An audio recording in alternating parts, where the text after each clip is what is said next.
Hello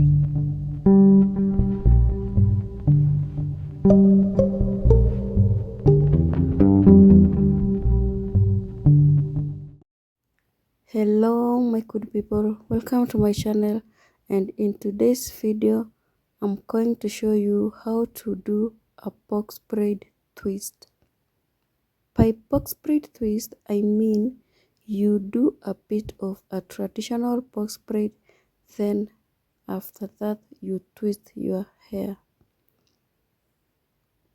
By doing a box braid, you start by fixing your hair with a box braid.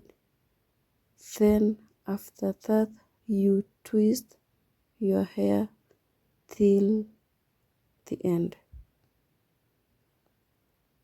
like how I'm doing. I've started by doing a traditional box braid, then I do a twist after a small size of box braid like this.